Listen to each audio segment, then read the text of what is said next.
Story 1. The murder of Thomas and Jackie Hawkes was a tragic event. Their yacht was hijacked by three men posing as potential buyers.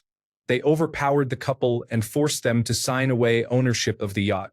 Once they had the paperwork, they tied the couple to the anchor and threw it overboard. It is sickening to think of the horror they must have felt, waiting for the chain to unravel and pull them to their deaths. Story 2. The murder of Kim Wall. It is not because it is the worst murder case ever. It is just because it is from my country. Denmark hardly ever sees a murder, let alone one like this. Peter Madsen, an inventor, had made a submarine, and Kim, a journalist, wanted to do a story about it. It all ended with her dismembered, and her remains scattered around Kogebugt. It took weeks before she was found and any evidence against Madsen was uncovered. He is more psychotic and evil than anyone could have imagined. Story 3. I believe in the cases where someone has been kidnapped for years. There are many such cases, but the most recent one that shocked me was in China. A young woman was kidnapped and then chained outside in a small concrete hut. She suffered untold horrors, and I think she was forced to give birth many times. There is a video where someone discovers her and sets her free. It is absolutely horrifying. When I think about it, I always wonder how many were never found or were kidnapped and held like that for decades until their deaths. It can affect your mind because you don't know, but there must be a number of people in the world who were kidnapped and then forgotten but are still alive somewhere. That is why it is always frightening to hear about cold cases from the past where a child disappeared never to be found. Most likely they were killed, but there must be a percentage who were kept alive for a long time, maybe even alive today. Story 4.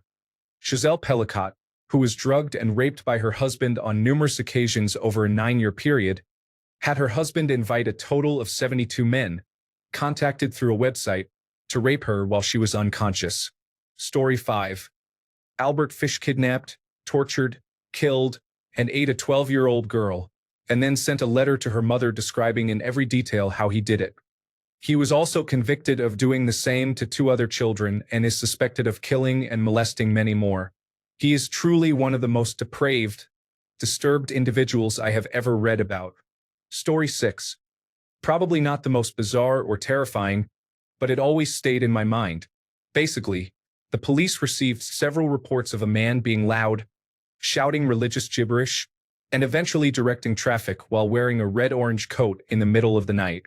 They went to investigate and found the man in the middle of a crossroads shouting at cars, stopping them as a traffic cop would.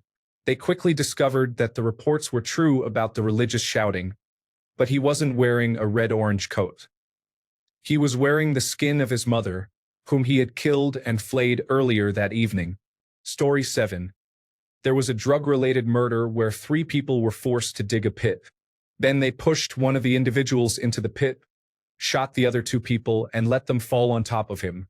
Afterwards, they slowly buried him alive. Story 8. Most bizarre is the pizza bomber in Erie, Pennsylvania, Brian Wells. He had been fitted with a collar bomb that went off in the parking lot of a bank he had just robbed after he had been sent on a scavenger hunt by people he associated with. Most terrifying case to me was Alison Botha, who was raped and nearly murdered by her assailant in South Africa. She was left for dead by the attackers and had to flag down help while holding her intestines in place. Story 9. Zhu Ling was repeatedly poisoned with thallium by her classmates. There are many disturbing details, including the damage she suffered, how the authorities tried to bury the case, and how the local doctors mishandled her treatment and ignored advice from physicians in other countries. Story 10. Adam was the name given by police to an unidentified male child whose torso was discovered in the River Thames in London, United Kingdom, on September 21, 2001. Investigators believe the child was likely from southwestern Nigeria, and that several days before his murder, he was trafficked to the United Kingdom for a Muti ritual sacrifice. To date, nobody has been charged with Adam's murder, and his true identity remains unknown. Story 11.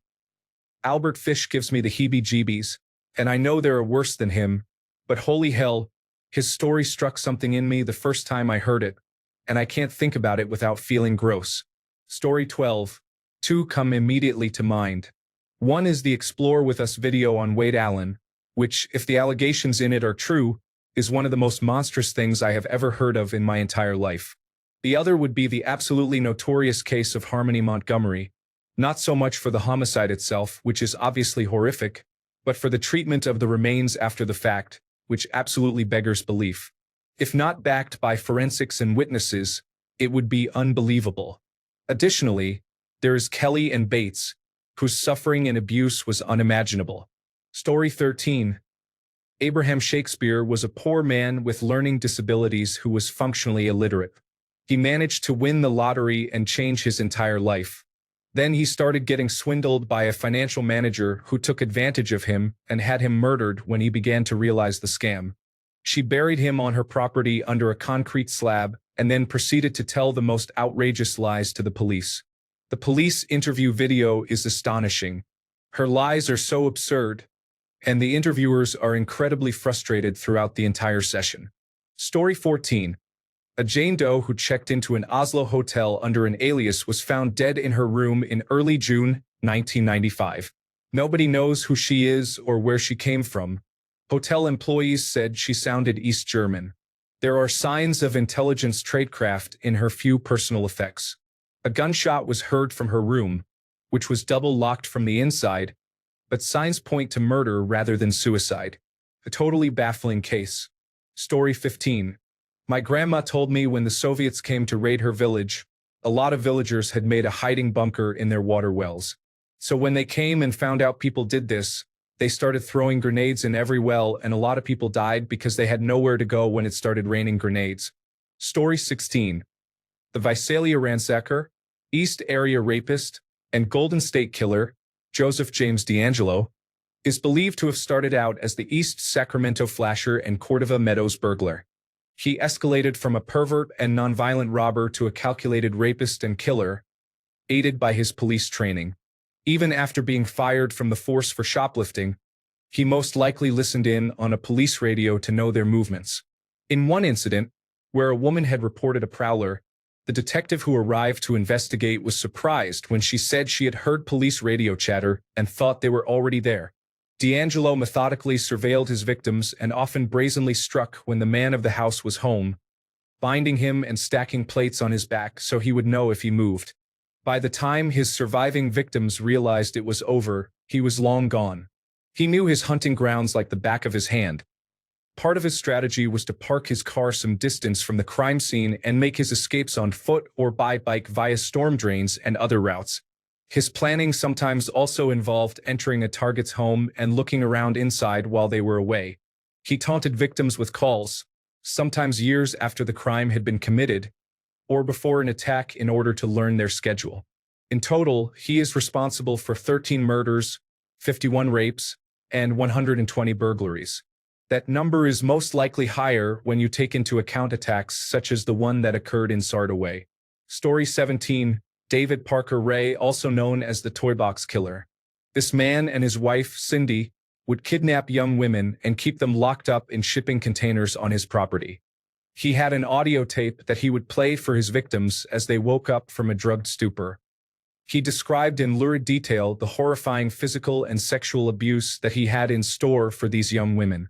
Acts that included being imprisoned, beaten, raped by animals, forced to soil themselves as punishment, and how he intended to cut the women's nipples off if they tried to bite him or his wife. Just imagining waking up in total darkness with no idea where you are, then hearing this tinny man's voice crackling from the speaker of an old tape recorder, dripping with glee as he describes the fate that awaits you. Nightmare fuel. Story 18. Leonard Lake and Charles Ng were California serial killers who made entire families disappear, including young children. In one of their murders, they responded to an advertisement for camera equipment for sale. They went to the house to look at the camera and ended up abducting the whole family, which included a husband, a wife, and an infant. They then killed the husband and the infant and raped the wife repeatedly before killing her as well. Story 19. Elizabeth Short, known as the Black Dahlia, is one that sticks in my mind due to the brutality of the case. No one was ever arrested, and it is remarkable that someone came out of nowhere to commit such an act and then never did anything like it again. Story 20. Like some of the others here, this isn't necessarily the most bizarre or terrifying, but it really stuck with me when I heard about it due to the cruelty of it and how serene the location is now. In 1971, an incident known as the Hanging Rock Murders occurred just outside of my hometown of Roanoke, Virginia. As I recall, 3 teenagers wanted to become members of the Pagans Outlaw Motorcycle Club but were turned down for various reasons. They decided that if they could impress the bikers by committing some sort of notable crime, maybe they would be allowed to join. What they ended up doing was driving to a local pizza place, waiting for a young couple to arrive and go inside, and one of the murderers hid in the back of the victim's car. The one that was hiding did not reveal himself until the couple started to drive away, while the other 2 followed in their own car. The guy in the car with the victims guided them outside of town to a secluded location. Once there, the couple was held at gunpoint, and the man was made to watch as the 3 assailants took turns assaulting the woman. The couple was then shot to death, and their bodies were left behind for people to find. If I remember correctly, at that point, the guys went to the biker gang, bragging about what they had done, and were turned in. The details are hazy, but I heard most of the story from my mother, who was actually friends with the sister of one of the murderers years later. At least one of the killers is now out of prison and has moved back to town. Story 21. The murders of Shannon Christian and Christopher Newsom are quite disturbing. I watched a video about them on a social media platform related to true crime, and their deaths are comparable to the case of Junko Furuta in terms of horror. They were kidnapped from an apartment parking lot and both were raped, tortured, and murdered. Please search for more information at your own discretion. Story 22. Alison Bota. It's the one crime case that has always stuck with me for how horrific it was and how incredibly she survived. She was brutally raped, disemboweled by being stabbed 36 times, and nearly decapitated. But she survived. Story 23. The Wichita Massacre was committed by the Carr brothers in 2000. This is not a well-known case. It is truly horrifying. Story 24. This isn't so much terrifying but bizarre and unsettling, but I just found out about it, so it's at the front of my mind. Up in Ontario, this woman named Caitlin Braun pretended to be pregnant and solicited the services of over 50 birth assistants over the course of almost a year to help her through labor. Many of the birth assistants provided their support for free because she said the pregnancy was the result of a sexual assault and that she had just found out that there was no heartbeat, so it was going to be a stillbirth. The ones who did charge her ended up being ghosted without payment. She was charged with 51 charges for things like fraud and indecent acts and pleaded guilty to 21 of them. She was sentenced to house arrest in late 2023. Then, while she was on house arrest, she did it again. She is going to be resentenced on Valentine's Day this year. Story 25. When I was in middle school, there was a young man, 17 years old, in my city who killed his parents and tried to kill most of his siblings. One sister was at a sleepover that night. Thank goodness. Anyway, if I remember correctly, he primarily used a hatchet in the attacks. The crime scene was so bloody and horrific that the responding officers were on leave for a while to get counseling and generally try to recover from what they had seen. Since the killer was a minor, he was sentenced to life with the possibility of parole after 15 years. It has been nearly 27 years since the crime, and he is still in prison. Considering the brutality of it all, I cannot imagine he will ever get out. I was almost 13 at the time, and I remember seeing the news about this case. I will never forget the look on his face after he was loaded into a police car after the attacks. The best way I can describe it is demonic. Story 26. Seth Jackson died in Somerville, Florida, in 2011. That poor boy was killed by his peers and girlfriend. That was the most shocking. Story 27. This woman named Taylor Parker lied about being pregnant for attention. After 9 months of maintaining the lie, she attacked a pregnant woman and forcibly removed the baby from her. She then claimed that the baby was hers. Story 28. Not so much bizarre but stuck with me because of how close it was. I worked for a sign company that dealt with all the vehicle dealerships in town, and a kid from one of them was found to have murdered for women. It was over a couple of years, and he was only 19 to 21, I think. I spoke with him several times a week and was alone with him in vehicles quite often. He seemed very nice and pretty soft-spoken. It gives me the creeps just thinking about it. Story 29. The disappearance of Brianna Maitland has always stuck with me as strange. That photo of her car backed up to an abandoned house gives me the chills for some reason. Story 30. Catherine Knight's boyfriend broke up with her, and she did not take it well. After spending the night with him, she killed him. Following his death, she skinned him and hung his skin over a closet by the front door. She then butchered him, preparing many different dishes and made broth from his bones.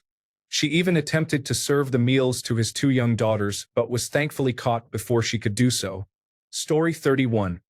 I don't think it was ever determined to be a crime, but there's the mother who put her live baby in a swing and was found 40 hours later, still pushing his corpse. Story 32. The man who actually committed the murder, Amanda Knox, was accused of had a history of breaking into people's apartments to steal, defecating, then either not flushing or falling asleep on the toilet. Story 33. The sentence the judge gave Brock Turner was intended to ensure that his rape conviction would not interfere with his promising sports career. Story 34. I lived in the area while the Green River Killer was active. I was young and worked at a 7-Eleven on Pacific Highway South, right where he would pick up the women. I worked the graveyard shifts. It's crazy, man. Story 35. This one time when I was young, a neighborhood kid actually tried to pay the ice cream truck man with Monopoly money. Who thinks like that? Story 36. I do not know any names of the people involved, but a mother left her 2 children, one of whom was an infant stuck in a playpen, home alone for about 3 weeks. The baby died of dehydration, I believe, and I do not know what happened to the older child. Either that or the Yuba County 5. Story 37. Junko Furuta. It has become pretty well known, but Lord, it's so gruesome, and the fact that the perpetrators are walking free makes me so upset. Story 38. Herman Webster Mudgett, or H.H. Holmes, literally built a horror hotel to murder guests, complete with secret rooms, a gas chamber, and a bone pit. Story 39. On July 30th, 2008, Tim McLean was sleeping on a Greyhound bus when the person sitting next to him, Vince Lee, pulled out a large knife and began stabbing him. The bus driver pulled over and everyone fled the bus. Lee continued stabbing McLean and dismembering his body. Lee eventually displayed McLean's severed head to the people outside the bus and began eating parts of the body. The Royal Canadian Mounted Police were eventually able to subdue Lee and arrest him. Several parts of McLean were not recovered, including part of his heart and his eyes, which were presumed eaten by Lee. On March 5, 2009, Lee was found not guilty by reason of insanity and remanded to a mental health facility. On May 8, 2015, he was declared fit to rejoin society and is now walking around free somewhere among us. Story 40. The scariest story was about a woman who was being chased by her husband in a truck. He shot her and the neighbor rescued her. I think the husband was in critical condition, and she had to unplug the life support because he was her husband. Story 41. David Parker Ray, also known as the Toy Box Killer. Reading that transcript was traumatic. Story 42. A pumpkin-colored man stole highly classified government secrets and sold them to other countries. He then got reelected because eggs and beer were more expensive than in the previous 4 years. Story 43. The Junko Furuta case. I was an exchange student in Japan when my host sister told me about it. 44 days of, I cannot even type it out. That one destroyed my faith in humanity. If you value your mental health, do not look it up. Story 44. There are 2 unsolved cases that get to me, the Yuba County 5 and JonBenet Ramsey. The Yuba County 5 just doesn't add up no matter what you do. The horror that those 5 intellectually disabled men experienced in the middle of nowhere on a mountain chills me to my core. What happened to them? We don't even know where to start. JonBenet Ramsey also has a lot of details that don't make a lot of sense no matter what you do. But the most horrifying part is that her family probably committed the crime. She was in kindergarten. She didn't deserve to be harmed and murdered. And frankly, I think it was the father.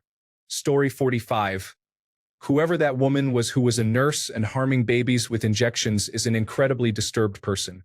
As for the bizarre, I was reading court transcripts, as one does, and one of the cases was a man trying to appeal his charges. He was arrested in his own driveway because he was very obviously intoxicated and about to operate an all-terrain vehicle. His blood alcohol level was something like 6 times over the legal limit, which is 0.04%. He had a blood alcohol level of 0.24%. For some reason, he thought that because he didn't leave his driveway or properly drive the all-terrain vehicle, he shouldn't have received the charges he rightfully received. That case is my all-time favorite court case. Story 46. Maybe not largely known, but because they were both neighbors at the time of their murders, Jessica Sacco and Sarah West come to mind. My heart aches for the victims and their families. For Jessica, there were 5 people convicted, 5 people who could have prevented what happened to her, but they all took part in it. Little Sarah West was only 5 years old. She was murdered by her 16-year-old babysitter, who mutilated her body. Both incidents occurred in Ohio. I just cannot get over the insanity and depravity it takes to commit such acts. Story 47. The Toy Box Killer was an American kidnapper, torturer, serial rapist, and suspected serial killer. Ray kidnapped, raped, and tortured an unknown number of women over many decades at his home in Elephant Butte, New Mexico. Ray was suspected of murdering up to 60 of his victims. However, no bodies or definitive evidence have ever been uncovered linking him to any murders. Ray used soundproofing methods on a semi-trailer, which he called his toy box, and equipped it with items used for sexual torture. He would kidnap about 4 or 5 women a year, holding each of them captive for around 2 to 3 months.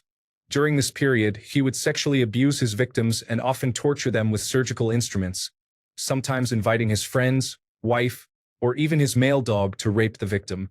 After keeping them in captivity for a couple of months, Ray would then drug the victim with barbiturates in an attempt to erase their memories before abandoning them by the side of a road. The craziest thing is I was traveling cross-country and stopped in Durango, Colorado. I met a woman at my hotel who was his neighbor for 10 years. This was like 30 minutes after I had listened to the episode about him. Freaked me out. Story 48. This happened locally a few years ago. Jeremy Gubbles, a troubled young man, kills the only 2 people who were there for him and loved him. His mother is killed at the family home, his father is almost killed at the home, but the son, the killer, for some reason puts him into the trunk of his car and drives into town to eat a lavish meal at a Moxie's restaurant, all while sending cryptic texts to his sister. His father died at some point in the trunk of the car, quite possibly while Jeremy was eating his fancy meal. Apparently, this is what he ate: bruschetta, calamari, a 10-ounce steak dinner, and 5 Blue Zen martinis. Story 49. When I worked as a 911 dispatcher, we received a call about a man who had been keeping his daughter in their basement for 24 years. He had multiple children with her. The whole department was speechless. The Joseph Fritzl case still haunts me to this day. What really got to me was how he managed to fool everyone for so long, living a completely normal life upstairs while keeping his own family imprisoned below. Story 50. Toy Box Killer. Japanese kids who tortured a woman to death over the course of a month or so. So many horrible things. The worst was, I think I'm just going to head to a community about bleach now. Story 51. Pliky Lou and the Pickled Onion Multiple Killings, April to September 1998. Bizarre and horrifying. You're welcome. Story 52. I am a lawyer in the small country of El Salvador. During my practice, I worked as a judicial clerk in a criminal court for minors. Remember that this country was basically controlled by gangs, mostly teenagers, with cartel-level violence. Most of the cases I saw were never public, but there were some terrible ones. I remember one involving the rape and murder of a 13-year-old by 7 other teenagers aged 13 to 16. I will not provide details, but it was something you would see in a cartel video. And it wasn't even the worst case. Story 53. How Fidel Lopez killed his girlfriend Maria Namath. I did not even think of it as a possibility, not for the faint of heart. Story 54. I do not know if this is really a crime case, but the Dyatlov Pass incident is one of my favorites. Basically, a group of 9 hikers went to camp in some snowy mountains and later were found to have run from their tent, cutting it open in desperation, I think, for seemingly no reason. Their bodies were found far off, with some of their tongues and eyes missing.